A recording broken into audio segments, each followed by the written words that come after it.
End gold buyers, మీ కష్టాల్లో నమ్మకమైన మీ ఆత్మీయ నేస్తం. మీరు చిరంజీవి గారితో చాలా సినిమాలు చేశారు, కాంబినేషన్లో విలన్గా, ఇద్దరు హీరోలుగా చాలా చేశారు.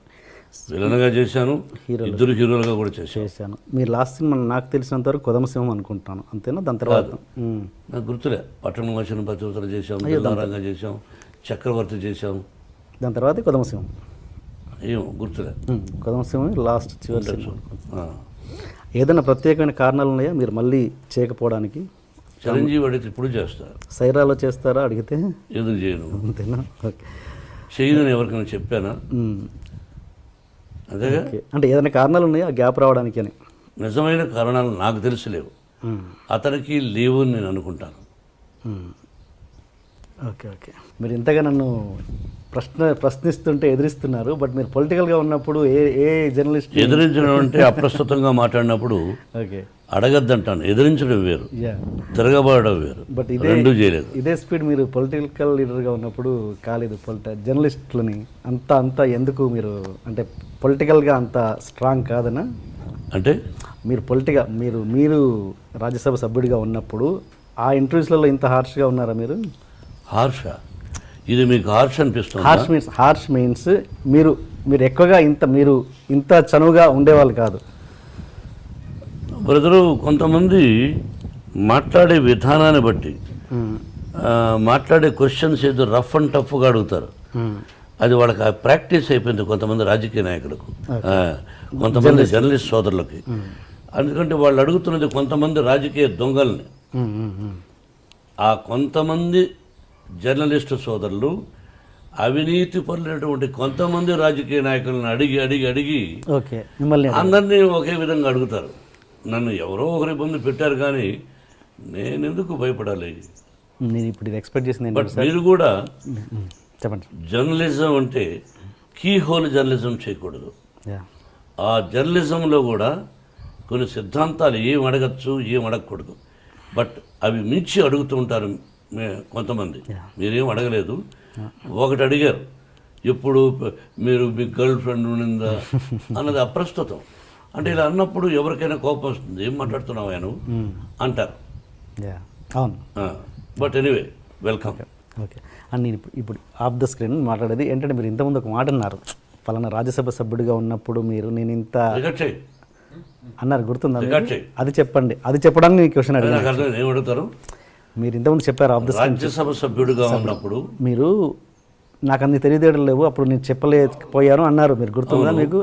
అది చెప్పడానికి నేను క్వశ్చన్ వేసాను యాక్చువల్గా. అవునండి. రాజ్యసభ సభ్యుడిగా ఉన్నప్పుడు 20 సంవత్సరాలు 1995 ఫస్ట్ టైం వెళ్ళాను. మహానుభావుడు రామారావు గారు, చంద్రబాబు ఇద్దరు పంపించారు.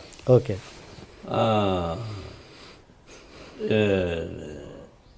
సడన్గా వెళితే నేను ఇంగ్లీషా బ్రహ్మాండంగా మాట్లాడలేను.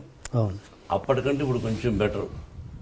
అప్పుడు 30% అయితే ఇప్పుడు 75% ఇంగ్లీష్ మాట్లాడగలను, బాగా అనిపిస్తుంది. హిందీ అప్పుడు 2% అయితే ఇప్పుడు ఒక 25% మాట్లాడగలను అనిపిస్తుంది. తెలుగు భాష అప్పుడు అనర్గళంగా మాట్లాడగలను, ఇప్పుడు మాట్లాడగలను. కానీ జర్నలిజంలో తలకేస్తే మొలకు, మొలకేస్తే కాలుకి ఇలా వేస్తూ ఉంటారనే సంగతి అక్కడికి వెళ్ళిన తర్వాత తెలుసుకోగలిగాను, అంతే. సినిమా జర్నలిజం వేరు, రాజకీయ జర్నలిజం వేరు. Okay okay okay. అండ్ మీ వంశపారపర్యంగా ఎవరు మీ ఇదనుకుంటున్నారు? మీ ఏమంటారు, మంచు లక్ష్మి గారా, మన ఎవరు, మనోజ్ అండ్ విష్ణు, ముగ్గురిట్లో ఎవరు మీ కెరియర్ని కొనసాగిస్తారు? Means acting career. సారీ, మీరు యాక్టింగ్ కెరియర్, కుటుంబ పరంగా మీ కుటుంబ acting career. I'm talking about acting career. కొంతమంది ఏం చేస్తున్నారంటే వంశం అన్నా అనుకోండి, వాళ్ళు వేరే విధంగా అంటున్నారు. ఓహో, ఈయన వంశం ఏమిటి అని. మా నాన్నగారు టీచరు, మా తాతగారు మామూలు ఇదిగా ఉండేవారు, నేను భక్తవత్సల నాయుడుగా మామూలుగా ఉండేవాడిని. ఏ విషయం, మేమేమో రాజులం కాదు, రాజవంశం అని చెప్పుకోవడానికి కష్టపడి వచ్చిన వాడం, మధ్యతరగతి కుటుంబం వాడం. కుటుంబంలో మీరేమన్నారు? కుటుంబంలో యాక్టింగ్ కెరియర్, మీ యాక్టింగ్, నేను టాకింగ్ అబౌట్ యాక్టింగ్ కెరియర్. మన చేతుల్లో ఏమీ లేదు బ్రదర్. వాళ్ళ ఇక్కడ సినిమా రంగం అనేది అదృష్టంతో కూడా కూడుకున్న పని.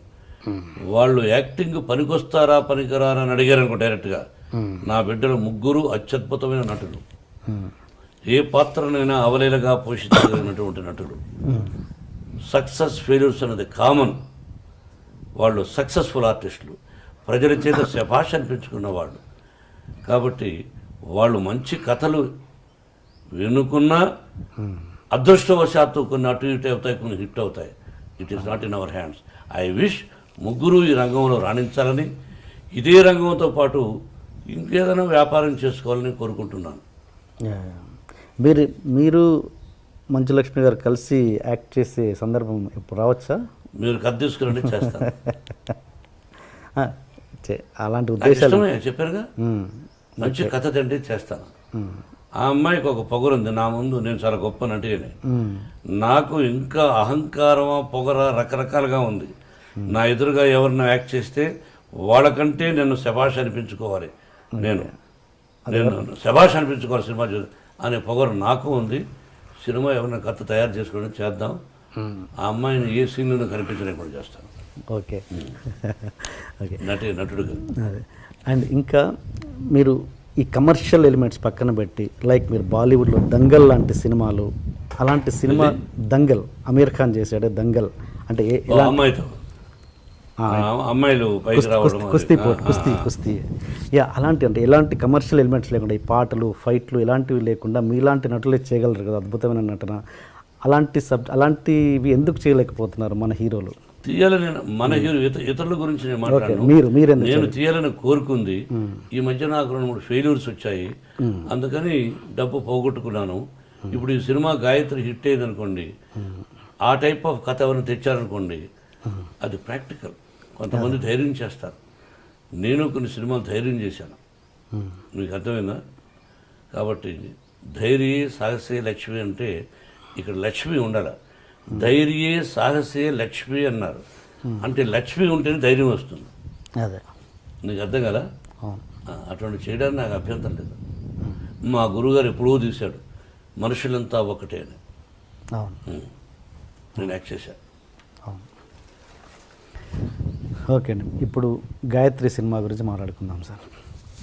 ఫిబ్రవరి 9వ తారీఖున ఉదయం ఆటతో మహాశివరాత్రి ఇంకా 2-3 రోజులు ఉందనంగా గాయత్రిని, అత్యద్భుతమైన గాయత్రి మంత్రం, గాయత్రి దేవి, 24 అక్షరాలు, 24 దేవుళ్ళు ఉన్నారు దానిలో.